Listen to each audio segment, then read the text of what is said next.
ارجع لسؤال تاني بس اخد مكالمه بعد اذن حضرتك. معانا رامي من القاهره. اهلا بيك يا رامي. مساء الخير، اهلا وسهلا بيكم. رامي الو. ايوه، مساء الخير. مساء النور. مساء الخير. مساء النور، اتفضل يا رامي. انا اسف. الاول مساء الخير عليكم. كنت حابب بس ارجع لسؤال الدكتور سنوطي اللي كان ساله عن فكره التناسخ. انا فاهم كويس جدا فكره البعث عند المصريين القدماء، وفاهم برضو فكره او بعتقد في فكره التناسخ اللي موجوده كانت عند الهنود وبدات تنتقل من خلال الثقافه اليونانيه، فكره التصوف او التناسخ الارواح، ان الخالق خلق مجموعه معينه او عدد معين من الارواح، وهذه الارواح هي تتجدد بعد فقدان اجسادها، بعد ما يسمى الموت الجسدي. هذه الارواح بتسكن اجساد جديده لتعيش حاله جديده. والدليل على كده فكره الموهبه كمان اللي ممكن تكون لدى الشخص، او فكره الخبره ان هي ممكن تكون نقلت له، عنده خبره، طفل يحمل خبرات في داخله. نفسر ده بشكل علمي زي ان هو كان يكتسبها من خلال روح كانت تسكن يعني انت اخرى. رامي، انت شايف، انت مؤمن بفكره تناسخ الارواح بسبب وجود خبره؟ مش بسبب ده بس، لكن بسبب حاجات كتير ممكن.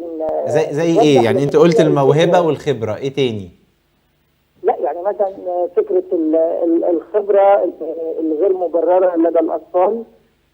فكره كتير جدا من الارواح دي بتحمل في افكارها او بتقدر تكتسب او تفهم سلوك معين تسير فيه بعيدا عن المنطق هنا، لانها لديها مدلول سابق او لديها خبره سابقه من خلال الروح هي اللي تقدر تكمل فيها.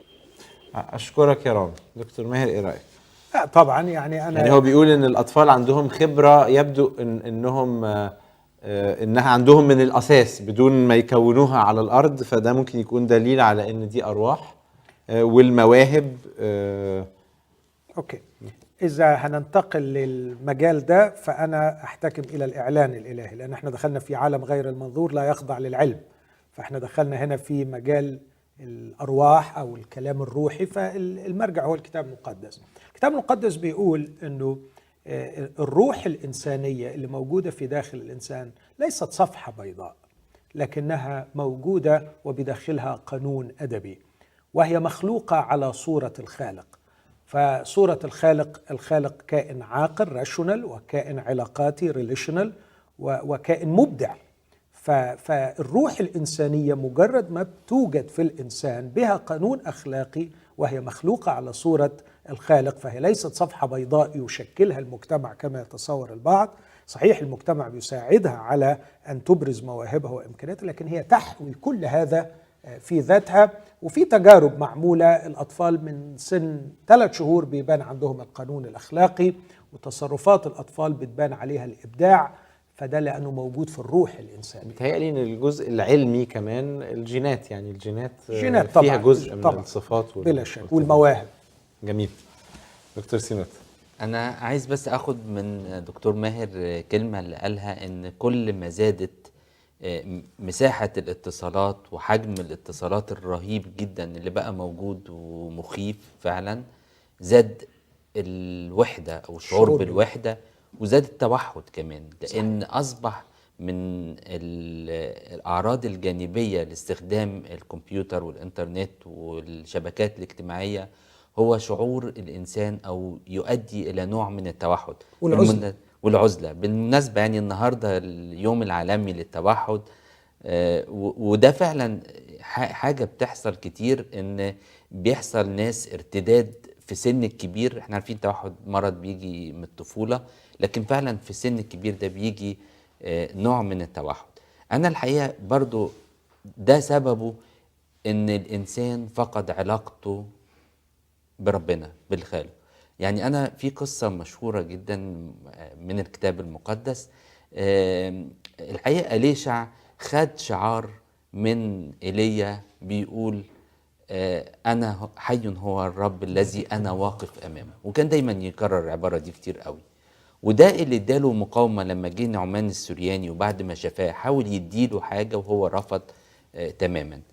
إنما جه حزي لأنه يعني كان شوية الايمان او شعور انه واقف قدام ربنا ده كان قليل، فخد الجزء الاولاني بس، حي هو الرب.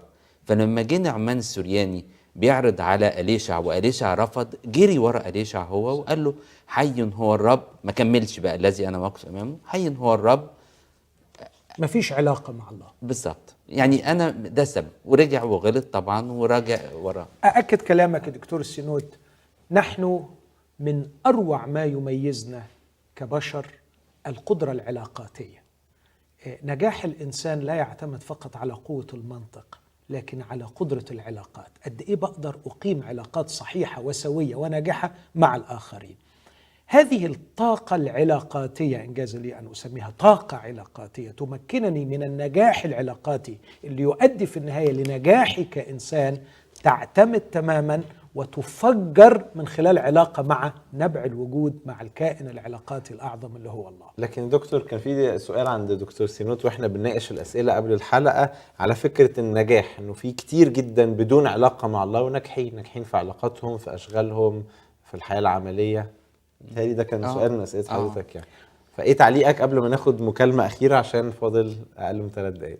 الكتاب المقدس أجاب عن السؤال ده بأن هناك قانون أخلاقي موجود في قلوب البشر، فقال لك الأمم الذين ليس لهم الناموس متى فعلوا بالطبيعة ما هو في الناموس، فهؤلاء ليس لهم ناموس، هم ناموس لأنفسهم، الذين يظهرون عمل الناموس مكتوبا في قلوبهم. فالكلام اللي احنا بنقوله ده كله قبل أن يكتب على حجر كتب في قلوب بني البشر، كان مكتوب. لو الناس أطاعوا داخلهم هذه القوانين الأخلاقية الله حاططها فيهم هتنجح، لكن في النهاية سيظل بدون علاقة مع الخالق مستحيل النجاح الكامل.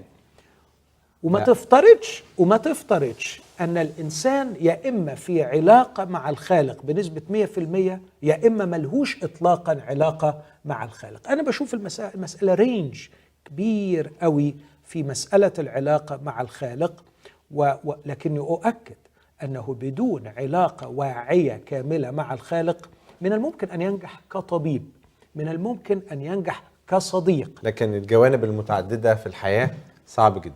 خلينا أقولها في كلمة، ينجح كإنسان. فرق في كبير، تحقيق وجوده بالظبط، فرق كبير إنك تنجح كمهندس وإنك تنجح كإنسان. أخد مكالمة من جورج. أهلا بيك. سؤالك بسرعة أرجوك عشان فاضل أقل من 2 دقيقتين. جورج من فضلك ممكن توطي التلفزيون، أنا مش سامعك. اهلا وسهلا، مساء الخير. مساء النور، أهلا بيك، اتفضل. كنت بس عايز اضيف حاجه، بس الباشمهندس بتاع الجامعه الامريكيه اتفضل. كان بيقول ان هو فعلا الانسان قدر يسخر الهواء ويسخر التكنولوجيا. تمام، اتفضل. فكنت عايز بس اقول بس حاجه، ان هو في الاخر ده يسمى صانع مش خالق. الانسان في الاخر صانع. تمام. في فرق بين الصانع والخالق. شكرا يا جورج، اشكرك. دكتور سينوت، عندك سؤال اخير او تعليق قبل ما نختم؟ يعني هو برضو من الاسئله اللي بيسالها كتير من الشباب، هو هل انا فعلا في احتياج الى الله؟ يعني انا بجدي، يمكن السؤال اللي كنا بنتكلم فيه، بجدي وتعبي اقدر اوصل للنجاح واقدر اوصل للسعاده الكامله؟ يعني انا بتهيألي احنا جاوبنا، للاسف احنا وقت الحلقه خلاص بيخلص. اظن ان احنا جاوبنا في الجزئيه الاخيره انه النجاح الكامل لا يوجد الا في العلاقه مع الله. دكتور سينوت، اشكرك جدا لوجودك. شكرا دكتور ماهر. اشكركم لمتابعتكم، ونتقابل مع بعض الاربع الجاي في حلقه جديده.